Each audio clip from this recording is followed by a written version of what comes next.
Внимание! Данное видео содержит высокую концентрацию воды и не рекомендовано лицам, привыкшим к коротким гайдам.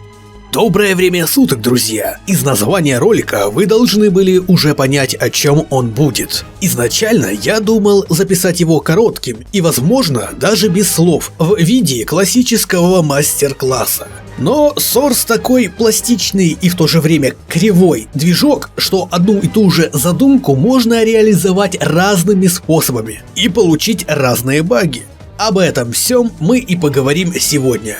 В прошлом видео мы использовали Point Velocity Sensor для отслеживания движений игрока. Кому-то этот метод не понравился, а кто-то и не знал, что эту сущность можно так использовать. Сейчас мы эту же махинацию попробуем провернуть несколькими иными способами. Разумеется, с помощью костылей Хаммера. Начнем с самого простейшего метода. Армия триггеров. Наша задача в том, чтобы клиент, который будет подпрыгивать или присаживаться, умер тот же час. Для этого нам нужно на полу разместить один большой триггер Multiply, высотой, хотя бы 8 юнитов. Возможно, вы подумали, ага, они сейчас в Outputs пропишут, чтобы после выхода из триггера тот убивал активатора. А вот и нет. Заковыка в чем? Триггеры должны будут реагировать на игроков не все время, а по команде таймера. И вот здесь может быть проблема. Если таймер будет выключать и включать триггеры, то те в свою очередь будут автоматически реагировать на клиентов, словно те вошли в триггер и вышли из него. Соответственно, сработает On-Start Touch и On-End Touch, что приведет к смерти всех игроков одновременно. А для нас это недопустимо. Решить эту задачу очень просто, но сначала требуется разместить еще один триггер Multiply на высоте уровня головы игрока. Это нужно для того, чтобы нарушителя убивало в двух случаях. Когда он подпрыгнет, сработает нижний триггер, когда он присядет, сработает верхний. И вот здесь на арене появляются новые костыли. Filter Activator Name, Logic Timer и еще один Trigger Multiple, который будет находиться между нижним и верхним триггерами. Обо всем по порядку. Logic Timer. У него всего одна задача – каждые 4 секунды включать и выключать Trigger Multiple, который находится между своими собратьями. Теперь о самом триггере. В его Outputs требуется прописать две задачи. Когда клиент входит в триггер, то получает имя Freeman. Когда игрок выходит из триггера, то получает имя Deadman.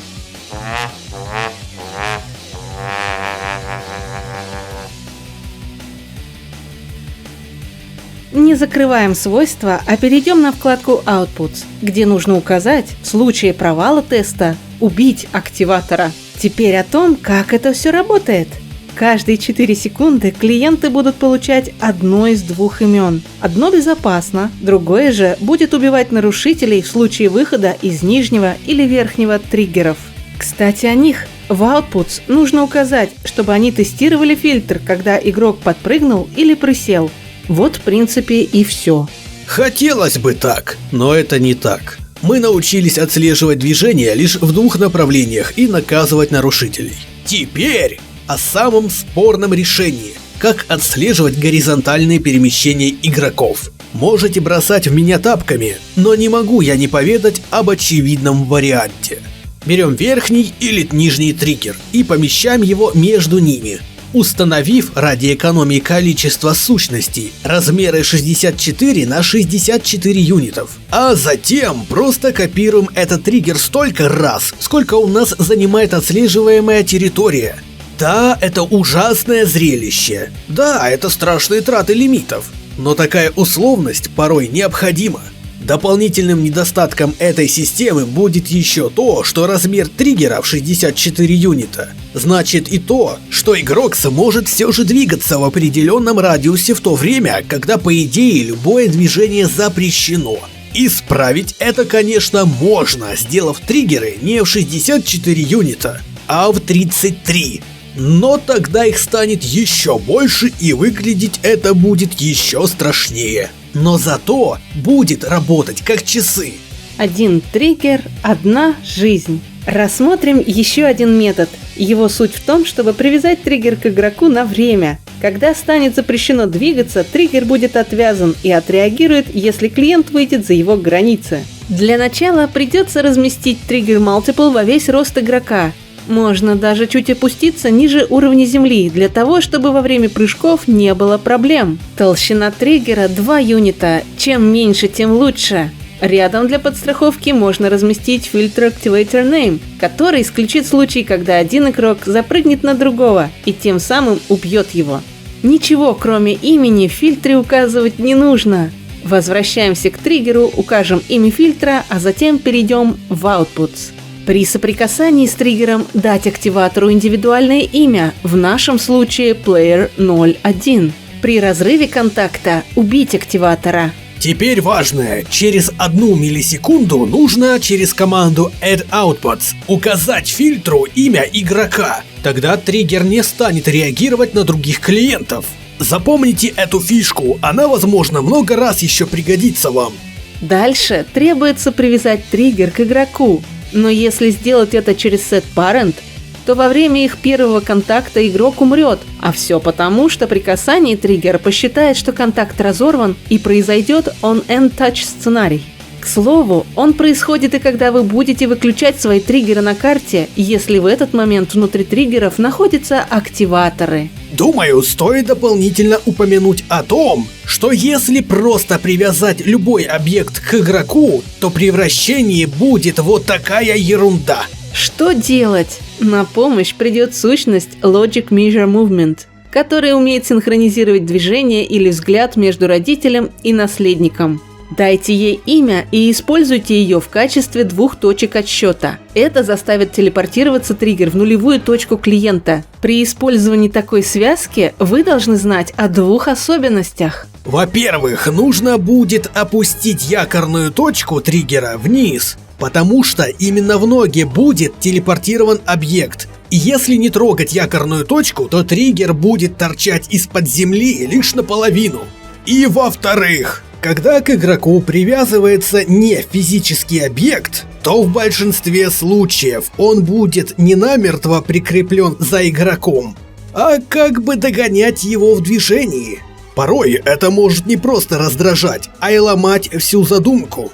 Что можно сделать в этом случае? Использовать в качестве наследника Funk Fizzbox, у которого будет отключена коллизия, а уже к нему через Parent приклеить триггер, и все будет работать в жесткой связке. И вообще, ставьте лайк видео, мы же старались. Дальше осталась мелочь. Таймер. На выполнение 2 операций дается 5 секунд, где каждые 2,5 будет сменяться режим работы Logic Measure Movement. Все? А нет, не все. В качестве отслеживаемой сущности в Logic Measure Movement нужно прописать будет новое имя клиента, данное триггером. Сделать это лучше через сам триггер при первом касании, через 1 миллисекунду. Вот теперь все. Постой, какой все? А как отслеживать движение камеры игрока через Hammer? Все не так однозначно. В теории есть несколько разных вариантов. К примеру, используя триггер лук и закрепленную у головы игрока цель. Либо опять же какой-либо триггер и Game UI использовать, который может запускать события после того, как взгляд игрока будет уведен в сторону. Но в этом ролике мы работали с Logic Measure Movement. Ее можно использовать и для слежки за движением курсора мыши.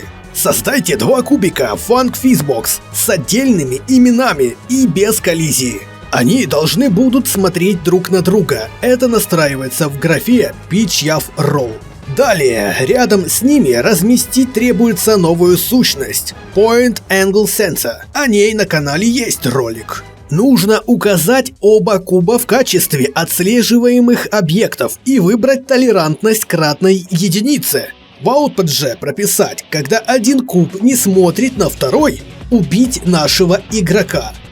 Все, теперь необходима дополнительная Logic Measure Movement с отдельным именем. На этот раз нужно выбрать режим отслеживания взгляд и выставить такие значения в графе Scale, чтобы кубики не следовали за игроком по карте, а только вращались вокруг своей оси. Нужно не забыть прописать в триггере имя отслеживаемого объекта, а конкретно Player 01 через 1 миллисекунду после его активации. За игроком будет только один куб повторять движение. Чтобы второй куб это делал, нужно в графе Parent указать имя первого куба. До определенного времени они будут намертво соединены в игре. Пришло время вернуться к таймеру. Когда в первый раз он будет срабатывать, нужно на 2,5 секунды разорвать Parent между двумя кубами и тестировать периодически Point Angle Sensor до обратного включения связи между кубами. В этот промежуток времени, если игрок двинет мышью, то будет дисквалифицирован из жизни. Да, костыли ужасные, но скорее всего вы ими когда-нибудь воспользуетесь. Желательно еще будет дописать в триггер удаление всех сущностей, которые были использованы игроком, но это на ваше усмотрение. Ликвидация турелью. Этот вариант подойдет для CSGO.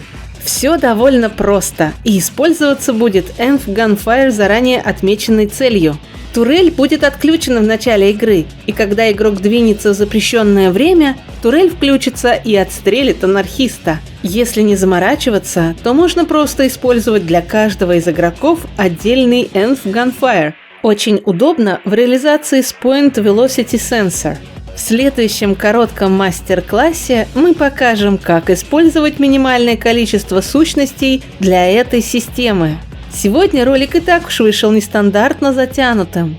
Напоследок, пару слов о том, как реализовать испытания со стеклянными плитами из сериала «Игра в кальмара». Разумеется, использоваться будут плиты из Funk Breakable. Допустим, всего 8 плит с разными именами.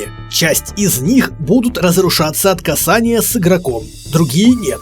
Помочь в этом нам сможет такая чудесная сущность, как Logic Case. Потребуется одна такая entity на 2 плиты, чтобы случайным образом делать одну из них хрупкой.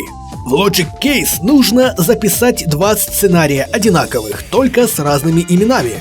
Нашим стеклам нужно будет случайным образом добавлять флажок Brick on Touch прямо во время игры. Как вы поняли, Spam Flags номер 2 это как раз оно. Когда Logic Case будут настроены, кстати, с одним именем на всех, нужен будет лишь какой-нибудь триггер, который при активации будет генерировать рандом. Вот и все. Просто, экономно и понятно. А на этом мы будем заканчивать данное видео и готовиться к предстоящему игровому стриму компании Halo Infinite. Приходите поддержать наш проект. А пока удачи, тамадачи!